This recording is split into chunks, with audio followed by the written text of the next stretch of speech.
بونوں کی دنیا ایک دور دراز علاقہ جس میں بونوں کی دنیا آباد تھی۔ وہاں سب بونے رہتے تھے۔ ان کے چھوٹے چھوٹے گھر تھے، چھوٹے چھوٹے گھوڑے اور خچر تھے۔ وہاں ان کا ایک سردار تھا، اسی کا حکم چلتا تھا، اسی کے پاس سب مسائل جاتے تھے، اسی کی حکومت تھی۔ وہ سردار ایک دانا آدمی تھا، لوگوں کو اس سے کوئی تکلیف نہیں تھی، لیکن اندرونی طور پر اس سردار کے خلاف سازش ہو رہی تھی۔ کچھ ایسے لوگوں کا گروہ تھا جو اس سردار کو ہٹا کر خود قابض ہونا چاہتا تھا۔ بونوں کو وہ سردار اپنے خلاف ہونے والی اس سازش سے بے خبر تھا۔ سازش کرنے والے گروہ کے لوگ رات کے وقت سردار کے خلاف ایک سازش تیار کر رہے تھے۔ کل رات کو سردار ہماری دنیا کے ایک بہت بڑے تاجر کی دعوت پر رات کا کھانا کھانے کے لیے جا رہا ہے۔ یہ بہت اچھا موقع ہے کہ ہم اسے اپنے راستے سے ہٹا دیں۔ متوقع سردار نے کہا، میرا ایک مشورہ ہے۔ ایک نے سوچتے ہوئے کہا، کیا مشورہ ہے؟ سب نے اس کی طرف دیکھا۔ ہم سردار کو قتل نہ کریں، وہ بولا۔ تو کیا کریں؟ سب نے سوال کیا۔ اسے قید کر دیتے ہیں، اس نے کہا۔ اس کی کیا وجہ ہے؟ متوقع سردار نے پوچھا۔ اس کی ایک سب سے بڑی وجہ یہ ہے کہ ہمارا سردار ہم سب سے زیادہ دانا اور عقل مند ہے۔ ہمیں کبھی بھی اس کے کسی مشورے کی ضرورت پڑ سکتی ہے، اس نے بتایا۔ اس کی بات سن کر سب نے ایک دوسرے کا منہ دیکھا۔ متوقع سردار کو غصہ آ گیا۔ اس کا مطلب ہے کہ میں اتنا عقل مند اور دانا نہیں ہوں۔ میرا یہ مطلب نہیں ہے، اس نے وضاحت کرنی چاہی۔ میں تمہارا مطلب خوب اچھی طرح سے سمجھتا ہوں۔ اسے غصہ آیا ہوا تھا۔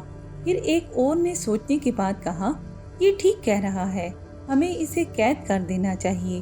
پھر کچھ دیر تک بحث ہوئی اور سب نے اس بات کو مان لیا کہ سردار کو قتل نہ کیا جائے بلکہ قید کر دیا جائے۔ متوقع سردار کو حالانکہ یہ مشورہ پسند نہیں تھا، لیکن پھر بھی اسے سب کے ساتھ یہ بات ماننی ہی پڑی۔ دوسری رات کو جب سردار دعوت کے لیے جا رہا تھا تو سازشی ٹولے کے آدمیوں نے سردار کو اغوا کیا اور ایک خفیہ جگہ قید کر دیا۔ پوری بستی میں یہ خبر پھیل گئی کہ سردار کو کسی نے اغوا کر لیا ہے۔ خوب تلاش ہوئی۔ اس دوران متوقع سردار نے سرداری سنبھال لی۔ ایک ہفتے تک کوشش ہوتی رہی اور پھر اسی سردار نے یہ افواہ پھیلا دی کہ سردار کو کسی نے قتل کر دیا ہے۔ اب میں نیا سردار ہوں۔ اس سردار کی تلاش ختم ہو گئی۔ زندگی پھر معمول پر آ گئی اور لوگ پرانے سردار کا تذکر شازی کرنے لگے۔ اچانک اس بستی پر ایک آفت آ گئی۔ ایک بہت بڑا مانس جانے کس دنیا سے نکل کر اس دنیا میں آ گیا۔ اس کا قد اتنا بڑا تھا کہ بونے دیکھ کر ڈر جائیں۔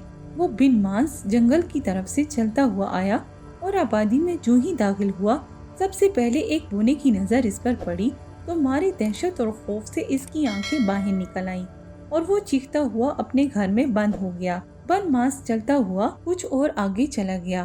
اس کے پیروں تلے کچھ مکان بھی آ گئے جو اس کے بوجھ سے مسمار ہو گئے۔ وہاں سے بونے نکل کر دائیں بائیں بھاگے۔ دیکھتے ہی دیکھتے بونوں کی دنیا میں اس بن مانس کا چرچا ہو گیا۔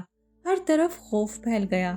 ایک جگہ بن مانس نے ایک بھاگتے ہوئے بونے کو پکڑا اور اوپر اٹھا لیا۔ بونا خوف سے ہی بے ہوش ہو گیا۔ بن مانس نے اس بونے کو ایک طرف پھینک دیا۔ بیچارہ بونا جانے کہاں جا گرا۔ یہ بات بونوں کے نئے سردار تک بھی پہنچ گئی۔ وہ بڑا پریشان ہوا کہ اس کا کیا حل ہے۔ یہ اتنی بڑی بلا کہاں سے آ گئی ہے، اسے کیسے قابو کیا جائے۔ بونوں کی دنیا میں ایک ہلچل برپا تھی۔ سردار نے سب سے پہلے اپنی فوج کو اس بن مانس کی طرف بھیجا اور انہیں ہدایت کی، جب تک وہ مارا نہ جائے تب تک حملہ بند نہیں ہونا چاہیے۔ ٹھیک ہے سردار، اور مجھے یہ خبر ملنی چاہیے کہ وہ مارا گیا ہے۔ سردار نے اگلا حکم جاری کیا۔ ٹھیک ہے سردار، اب جاؤ۔ بن مانس کو مارنے کے لیے ایک فوج روانہ ہو گئی۔ بن مانس سامنے آیا تو انہوں نے تیر برسانے شروع کر دیے۔ اب کہاں بن مانس اور کہاں معمولی سوئی جیسے تیر بن مانس کے کان میں جوں بھی نہیں رینگی، بلکہ وہ آگ بگولا ہو گیا۔